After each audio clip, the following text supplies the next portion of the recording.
Your Bollywood spy यानी कि RJ Divya सोलकामा, और आज मेरे साथ है actor, director, writer Anand Tiwari. Hi Anand, how are you? मैं बहुत अच्छा हूँ दिव्या। तुम कैसे हो? बस फर्स्ट क्लास। सबसे पहले तो ये बताइए, जो आपकी बंदिश बैंडिट जो आ रही है, वो नाम नाम के पीछे का कहानी, उसके पीछे की कहानी क्या है? मैं बहुत खुश हूँ तुम नाम से इतने एक्साइटेड हो, क्योंकि ये नाम एक्चुअली इसके पीछे बहुत ज्यादा एक्चुअली थॉट था नहीं। ओके। हम जब भी एक स्टोरी लिखते हैं अमृत और में, हम उसको एक प्लेस होल्डर नाम दे देते हैं। तो जैसे हम्म। हमने पहले जब इस आइडिया के बारे में बात की, तो हमने हम्म। सोचा कि इसको एक प्लेस होल्डर नाम अभी दे देते हैं, फिर देखी जाएगी। ओके। तो मैंने ऐसे ही कह दिया कि इसको अभी बंदिश बैंडिट्स बुलाओ, बाद में देखा जाएगा। हम्म। तो पर वो फिर जब हमने बोर्ड पर लिख दिया, तब उससे कई मीनिंग्स आने लगे। ये मीनिंग ऑफ कोर्स आने लगा कि बंदिश, ऑफ कोर्स इसका जो जो ऑब्वियस मतलब ये है कि बंदिश यानी क्लासिकल, और बैंडिट्स यानी जैसे कोई एक रॉक बैंड या पॉप बैंड का नाम हो सकता है। तो मुझे लगा ये फ्यूजन बैंड के लिए अच्छा नाम है। फिर हम्म। उसके हिडन मीनिंग्स धीरे धीरे आने लगे कि बंदिश का मतलब होता है क्लासिकल म्यूजिक में कॉम्पोजिशन, अगर एक करेक्ट। लेमैन को समझाएं तो। और उर्दू शब्द में उसका मतलब होता है किसी चीज को बांधना। तो हम्म। किसी चीज को किसी एक बंदिश में बांधना, ठीक है। पर उसका जो नेगेटिव कॉनोटेशन होता है कि किसी चीज को जकड़ना। ओके। और बैंडिट्स वो होते हैं जो आउटलॉज होते हैं, जो जो लॉज को फॉलो नहीं करते। तो हम्म। अगर आउटलॉज जो अपने नॉर्म्स को तोड़े, वो हैं बंदिश बैंडिट्स। तो हमें लगा कि अगर एक फ्यूजन बैंड ही नहीं, ये पूरे शो का नाम भी बंदिश बैंडिट्स ही अच्छा लग रहा है ये तो। और फिर जब हम प्रेस इंटरव्यूज देंगे, तो ऐसी एक बहुत ही इंटेलेक्चुअल कॉन्वर्सेशन करेंगे लोगों से। पर ऑनेस्टली सबकॉन्शियस में ये नाम आया मुझे। और मुझे नहीं पता था मेरा सबकॉन्शियस इतना सारा सोच लेता है। ट्रेलर जब देखते हैं तो डायलॉग्स पे गौर तो मतलब होता ही है, बिकॉज डायलॉग्स बहुत पेपी भी है, साथ ही कुछ जी। डिफरेंट है। It's not that typical dialogues जो होते हैं जनरली, या तो फिर it will be very urban, और यहाँ पे जो आपने ब्लेंड किया है, थोड़ा सा देसी, जी। थोड़ा सा शहरी का, जो उसके पीछे क्या कितनी मेहनत गई, क्या गया, प्लीज बताइए। इसके पीछे तो सबसे पहले जो इसके हेड राइटर्स हैं, अमृतपाल बिंद्रा और लारा, जिन्होंने इसका स्टोरी स्क्रीन पे लिखा है, तो उनको मैं श्रेय देना चाहूंगा कि उन्होंने बहुत ही क्लियरली अपने स्क्रीन प्ले में एक अंडरस्टैंडिंग रखी थी कि ये लिंगो होगा इसका। हम्म। तो जब डायलॉग राइटर्स आए ऑन बोर्ड, अधीर भट्ट, और कुछ एपिसोड्स गोपाल दत्त ने भी लिखे हैं, थोड़ा मैंने भी सेट पे लिखा है। तो जब हमने डायलॉग्स को एक्सप्लोर किया, क्योंकि हम एक तो जोधपुर में सेट कर रहे थे कहानी, हमको पहले से पता था। और जोधपुर एक ऐसा शहर है जो पूरी तरह से मॉडर्न भी है, और पूरी तरह से अपने कल्चर में बसा हुआ भी है। तो करेक्ट। डिपेंडिंग ऑन आप कौन से कैरेक्टर हो, आप वैसे बात करोगे। हम्म। और तमन्ना एक बम्बई की लड़की है, मैं बम्बई का हूँ। अधीर कई सालों से बम्बई में रह रहा है। तो तमन्ना का लिंगो फाइंड करना या कुणाल रॉय कपूर का लिंगो फाइंड करना थोड़ा सा आसान था। जोधपुर में वहाँ के यंगस्टर्स कैसे बात करेंगे, ये समझने के लिए हमने ऐसा किया कि हमने मारवाड़ी जो लहजा है या मारवाड़ी भाषा ओके। है, उससे हम दूर रहे, हम्म। क्योंकि हमें ये सीरीज एक पूरे हिंदुस्तान के लिए बनानी थी, उसमें सबटाइटलिंग नहीं करनी थी हमें। तो हमने हिंदी भाषी रखा है सबको, और उनको ना मारवाड़ी लहजा नहीं दिया, क्योंकि वो बहुत ही स्ट्रांग लहजा है। और अगर आप ठीक से हम्म। उसे ना समझ पाए, तो बहुत सी स्टोरी आगे बढ़ जाएगी, तो उसकी जरूरत नहीं थी। तो वो थोड़ा लीप ऑफ फेथ लिया गया कि हम यहाँ पर सबको एक इवन हिंदी बुलवाएंगे। पर कुछ शब्द यहाँ के जो हैं यूनिक, कुछ डिशेस जो हैं यहाँ की यूनिक, उनका जिक्र करेंगे, तो अपने आप बात जोधपुरी हो जाएगी, अपने आप बात मारवाड़ की हो जाएगी। फ्लेवर इंटैक्ट रखा है आपने। जी। तो म्यूजिक की बात करेंगे, यहाँ पे शंकर एहसान लॉय है, अगेन आपने क्लासिकल एंड जो वेस्टर्न म्यूजिक का जो एक फ्यूजन भी रखा है। तो एक राइटर के हिसाब से जब आपको ये पॉइंट्स होते हैं, तो कितना इनपुट आ जाता है एज एन राइटर कि ये सब कुछ चीज में रखकर भी उसे जस्टिफाई भी करना है, कि आप you just leave it to the music director और music team? Not at all, in fact बहुत सा कोलैबोरेटिव एफर्ट होता है। When you see the x-ray of this show, you will understand probably x-ray इनका बीटीएस बिहाइंड द सीन्स पूरा समझाता है। तो आप देखेंगे कि ये शो ना साइमल्टेनियसली म्यूजिक और उसका स्क्रीन पे जो है साथ में इवॉल्व होगा। और वो करना बहुत जरूरी था कि म्यूजिक स्टोरी के का पार्ट है। हम्म। जब कोई एक रियाज सेशन की बात हो रही है, तो सिर्फ ऐसे ही कोई रैंडम रियाज सेशन नहीं हो रहा, उसकी वजह से बहुत कुछ स्टोरी आगे बढ़ेगी। या कोई जैमिंग सेशन हो रहा है तमन्ना और राधे के बीच में, या कि अगर वो कोई गाना बना रहे हैं या किसी परफॉर्मेंस के लिए तैयारी कर रहे हैं, तो उसकी वजह से कुछ ड्रामा बनने वाला है। तो शंकर एहसान लॉय इसके स्टोरी टेलिंग में बहुत इन्वॉल्व थे, सिर्फ गाने बनाने में नहीं। और उनके अलावा दे वर to experts that we worked with. We also spoke to a lot of people who are from the industry, from both sides, from the Gharana side and from the pop, modern side, so to say. और उन लोगों से जो हमें समझा उसको कैसे हम लोग बेस्ट ड्रामेटिक फॉर्म में आगे रखें, ये कॉल्स फिर राइटर्स का रहा। और फिर से उनको वेट किया गया आइडियाज को कि ये आपको सही लग रहा है। कुछ कुछ चीजें ऐसी हैं जो थोड़ी सी आपको ड्रामा के लिए ना उसमें गरम मसाला ऊपर से और डालना पड़ता है। पर कुछ चीजें ऐसी होती हैं कि वो अगर वैसी की वैसी दिखा दे तो आप ये यकीन नहीं मान पाएंगे कि ये इतना ज्यादा ड्रामा इसमें एक्चुअल जिंदगी में होता है। तो उसको टोन डाउन करना पड़ता है। तो दोनों ही तरफ बैलेंस करना ही एक राइटर का काम है। और मुझे ऐसा लगता है फिल्म मेकिंग प्रोसेस या सीरीज मेकिंग प्रोसेस एक बहुत ही कोलैबोरेटिव चीज है। इसमें किसी एक इंसान या एक स्ट्रीम अगर सिर्फ अपना अच्छा काम करे तो वो पूरी चीज डिसबैलेंस हो जाएगी। तो हम पहले से अमृत और मैं हर किसी से जब काम करते हैं उनको कोलैबोरेटर्स बना लेते हैं, चाहे वो एक्टर्स ही क्यों ना हो। वो सिर्फ एक्टिंग नहीं करते, वो कोलैबोरेटर्स बन जाते हैं। तो एक्टिंग से बात करें तो आपके काफी फैंस एक और चीज सही है कि आप इसमें क्यों एक्ट नहीं कर रहे हैं? क्योंकि दिव्य मैं जब डायरेक्ट करता हूँ सिर्फ डायरेक्ट करता हूँ, और जब एक्टिंग करता हूँ तो सिर्फ एक्टिंग करता हूँ। मुझे ऐसा लगता है कि जब आप एक्टिंग कर रहे होते हो तो आपको इतनी चीजें ध्यान में रखनी है एज एन एक्टर। हम्म।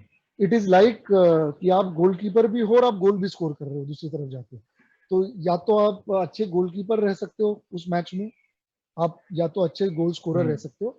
एक ही मैच में दोनों करना मुश्किल हो जाएगा। बहुत कम बार कोई ऐसे कर पाता है। There are other directors who manage to act and direct, but I don't know how to do it. और मुझे ऐसा लगता है कि मैं शायद उतना अच्छा ना ही अभी डायरेक्टर हूँ ना ही उतना अच्छा एक्टर हूँ कि मैं खुद से ही सब कर लूंगा। तो जब मैं डायरेक्शन करता हूँ तो मैं बिल्कुल भूल जाता हूँ कि मैं एक्टर हूँ। और जब मैं एक्टिंग करता हूँ कि वो ओके। इतनी उसमें लेयर्स हैं कि आप कैसे ही याद रखोगे कि आप किसी और चीज के डायरेक्टर हो। आपकी एक्टिंग की बात करेंगे तो प्रेसिडेंट इज कमिंग में मैंने मतलब first time when I saw your work and तब से हम मतलब आपके फैन हो गए थे कि यार क्या काम किया इस बंदे ने, and go thank you Goa brother, gone. Thank you. उसके राइट। बाद तो मतलब आज भी वो फिल्म की जितनी कल्ट फॉलोइंग है, पीपल टॉक जी। About it and it's been highest watch whenever we meet Saif और दिनेश और एनीवन फ्रॉम दैट टीम। हम यही बात करते हैं पार्ट 2 कब आ रहा है। तो कैसा था वो एक्सपीरियंस, तो पार्ट 2 कब आ रहा है? हाँ तो बताना अगर सैफ और डीनो से अगर कुछ और पता चला हो तुम्हें कि पार्ट 2 कब आ रहा है। मैं भी जानना चाहता हूँ पार्ट 2 कब आ रहा है। तो मैं ये सारी दाढ़ी काट कर फिर से बनी बन जाऊंगा। पर जब तक वो नहीं हो रहा, ये दाढ़ी बढ़ाकर मैं आपको बंदिश बैंडिट्स और मेरा और डायरेक्शन का काम दिखाता रहूंगा। मुझे ऐसा लग रहा है ना दिव्य की whether it is Goga Gone or any new work that I do as an actor, there are some amazing scripts that come my way. पर हम्म। अभी जो उम्र में मैं हूँ, हम्म। जिस मेंटल स्टेट में मैं हूँ, जितनी आइडियाज मुझे आ रही हैं, अभी मुझे ये सारी कहानियां कहनी चाहिए। और ये करेक्ट। उन कहानियों के लिए एक अच्छी चीज है, मेरे लिए वो सही चीज है। पर ऐसी कोई भी अगर एक्टिंग का मुझे काम आ जाता है, जैसे मैं 2-3 दिन के रोल बिल्कुल कर सकता हूँ। मैं फिल्म हम्म। मेकर से कहता हूँ कि मुझे 20 दिन, 30 दिन, 50 दिन का काम मत दो। मुझे आप 2 दिन का, 6 दिन का काम दो। तो मैंने जैसे फाइंडिंग फैनी या या छपाक बीच में करी, वो इसीलिए कर करेक्ट। पाया मैं कि उनके उनके नंबर ऑफ डेज कम थे। तो मैं अपने एक्टिंग का जो कीड़ा है या एक्टिंग की जो खुजली है वो ऐसे ही थिएटर से मिटाता रहता हूँ। तो मुझे कभी ऐसा नहीं लगता कि अरे अभी मैं बहुत दिनों से एक्टिंग नहीं कर रहा। हम्म। तो और डायरेक्शन में इतना सुरूर है, इतना मजा आता है कि आपको हर प्रोसेस एक बहुत ही डिटेल में देखने का मौका मिलता है। और मैं हमेशा से डायरेक्शन करना चाहता था, तो वो करने मिल रहा है, उसके पैसे भी मिल रहे हैं, तो क्या बुरा है। आपको एंड लोगों को पसंद भी आ रहा है, जी। तो दैट्स मोर इम्पोर्टेंट। लेकिन बिल्कुल। गो के बारे में आपको लगा था कि इतना बड़ा मतलब वो फिल्म इतनी कल्ट फॉलोइंग हो जाएगी उसकी? बिल्कुल नहीं। हम जब शूट कर रहे थे, इनफैक्ट मुझे नहीं लगता बहुत लोगों को उम्मीद थी कि इसकी कोई भी फॉलोइंग होगी। कल्ट तो भूल जाइए, हम्म। क्योंकि हम्म। इंडिया में जॉम्बी कल्चर ही नहीं था। जॉम्बी कॉमेडी तो ट्रू। दूर की बात है। आप पहले तो कल्चर बनाना पड़ता है, फिर आप उसका मजाक उड़ा सकते हैं। हम्म। तो एक स्टेप आगे राज और डीके सोच रहे थे। तो मुझे लगा देखो मुझे बहुत मजा आ रहा है क्योंकि मैंने बहुत वो काम देखा हुआ है। तो मैं तो करूंगा और फिर निकल जाऊंगा, फिर अल्लाह मालिक। क्योंकि एज एन एक्टर आपको बहुत कम, और मैं तो पहले तो कुणाल खेमू पे पूरा दारोमदार है। फिर वीर पे है, फिर सैफ पे है, डीनो पे है, राज डी के पे। मेरे ऊपर कोई दारोमदार नहीं था इसका, मुझे काम करना था so और you आगे were बढ़ना था। relaxed.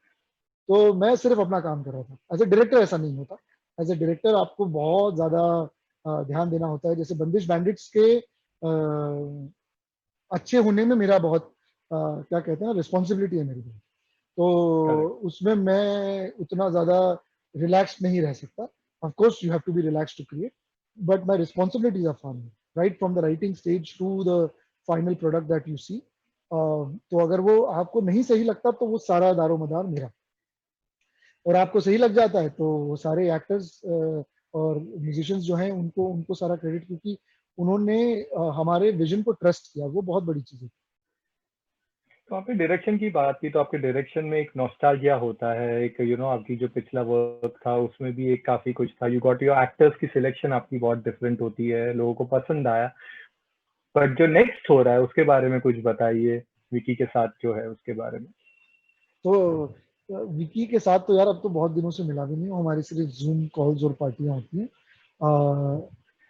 मुझे नहीं पता ये बात कहाँ से आई है कि मैं और विकी कुछ और साथ में कर रहे हैं। ऑफ कोर्स करेंगे, पर जिस एक चीज की बात उठी थी उस पर हम बहुत हंसे, क्योंकि वो टाइटल भी बड़ा अजीबोगरीब था, तो हम आई उस पर नो। काफी हंसे। तो नहीं यार, तुमने तो मेरे टाइटल्स देखे हैं, लव पर स्क्वायर फुट, बंदिश बैंडिट्स, राइट तो राइट। ऐसा टाइटल तो मैं नहीं रखूंगा। तो इसीलिए करेक्ट। आनंद, एक काफी आपके जो फैंस है, जब we announced we are doing a interview with you, एक जो पूछ रहे थे, they want to know your experience while working in detective Byomkesh Bakshi. Sushant के साथ जो आपका था कोलैबोरेशन, वो फिल्म से बहुत उम्मीदें थी, डायरेक्शन भी बहुत ही कमाल के, एक अलग ही उसकी भी एक अलग फॉलोइंग है। अगर आपको यू जी, must be knowing about people must be talking up with to you. Right. वो अलग बात है कि I think India was not ready to understand that dark, जो एक डिटेक्टिव कॉमिक्स के बेसिस या उस टाइप की एक फिल्म के लिए उस वक्त। तो कुछ बताइए, शेयर करिए अपने पर्सनल मेमोरीज, या हाउ वाज इट एंटायर। यार बहुत ही फैंटास्टिक था। दिवाकर से मैंने बहुत सीखा एज ए डायरेक्टर। इनफैक्ट मेरे सारे डायरेक्टरों से मैंने बहुत सीखा है। तो मैं एक्टिंग के जॉब्स भी इसीलिए लेता हूँ कभी कभी, ताकि क्योंकि मैं फिल्म स्कूल नहीं गया तो इन डायरेक्टरों से मुझे सीखने का मौका मिल जाएगा। और सुशांत के साथ जब हमने 2-3 महीने पहले जब वर्कशॉप करी और फिर जो 4-5 महीनों में उसको शूटिंग की, तो बहुत अमेजिंग काम था। He was a thorough thorough professional, and it's a very big loss for our industry that an actor like him is. But then उसके बाद, अगर आई एम श्योर आप लोगों ने काफी और पार्ट्स प्लान किए थे, जहाँ पे मुझे याद है उस वक्त Sushant and Diwakar both said that we are going to make Divya, at least 7 to 8। Divya, can we stick to Bandish Bandits, please? Yeah, we, I think we have covered that, so we are taking other one Yeah, now. I think we can take one or two last questions. Okay, Sure, Divya, I'll चलो। answer this. Yeah. So to be honest, as an actor, because uh, whether it is Go Go Gone, whether it is Detective Byomkesh Bakshi, after I'm done with my job, because all through these years, right from 2011 onwards, I was constantly writing and I was constantly cooking something on the side. I was writing Okay. Love per Square Foot. I started writing in 2010. Hmm. In fact, my earlier draft was 2007-8 में मैंने लिखा था. Okay. तो once I was done shooting Go Go Gone, and once I was done shooting Detective Byomkesh Bakshi, I had no connection either with my co-stars or my directors to figure out what is happening for the next. और as a supporting cast member अच्छा भी नहीं लगता बार बार उनसे पूछना, Yeah, got it. कि मैं तो वो हसल लगता है कि अरे इसको काम चाहिए इसलिए शायद बार बार पूछ रहे हैं कि Hmm. अगली कब आ रही है, अगली कब आ रही है। तो और टू बी ऑनेस्ट, मैं क्योंकि प्योर एक्टर नहीं हूँ, मैं मुझे ज्यादा मजा अभी ये करने में आ रहा है, तो मैं तो बहुत जल्दी मूव ऑन हो जाता हूँ। एक बार मेरा जब लास्ट डे ऑफ शूट हो जाता है तो उस दिन ही मैं अपने 4-5 और चीजें प्लान कर रहा होता हूँ। So if and when we would have made part twos of these films, I would have more than happily been part of them because I loved working with those specific teams, as I said. But unfortunately, that hasn't happened yet. Okay. तो again coming back to बंदिश bandits के बारे में, तो ये आपकी of course जो भी आपने काम किया उसे ऑलवेज प्यार मिला है, भले वो पप्पू वाली जो आपने एक्टिंग की थी वो हो, या your film also. But this time again lockdown में लोग ज्यादा देख रहे थे। Do you feel this is blessing in disguise for your work? Not at all. Not at all. I would not wish it for my friends, nor will I wish it for my enemies. This is a very torrid time. This whole pandemic is not something that I would wish for any generation. It is something that none of the living generation has ever faced. Spanish flu के दौरान शायद ही कोई अभी जो जो हमारे साथ हैं वो तब रहे होंगे. और ऐसा स्प्रेड इतनी जल्दी किसी भी पैंडेमिक का कभी नहीं हुआ, बिकॉज ऐसा ट्रैफिक ऑफ ह्यूमन कभी नहीं हुआ. So I don't think it is the best time for content. Yes, people are sitting home and watching it, but people aren't in the best mental state to consume it with open mind. Yes, it's a great distraction, and that is one of the key components of being a content creator, that you have to distract people. They have to find some amount of escape away from their realities, and content like Bandish Bandits will be able to do so, hopefully. But this is not the ideal scenario for any conversation. So I hope this pandemic is over, that we can all go out and live our normal lives, live better than we did ever before, live more responsibly than we ever lived before, and content will survive even without this pandemic. So I really hope this pandemic goes away. It's not a good thing for content at all. और इसके बाद क्या हो रहा है? What इसके साथ साथ और क्या हो रहा है? दिव्य, इसके साथ साथ बहुत कुछ हो रहा है, पर सबसे पहले आप 10 एपिसोड देखें बंदिश बैंडिट्स के. हाँ, of मुझे course. फिर से एक इंटरव्यू करें, और फिर अगर 100%. आपको अच्छा लगे तो और बात उस तरफ, नहीं अच्छा लगे तो और बात उस तरफ, है ना? नहीं अच्छा क्योंकि तो हम तो लगेगा थिएटर ही. वाले हैं, हम तो चाहते हैं लोग हमको पूरा एक अंडरस्टैंडिंग उनका दोनों तरफ दें.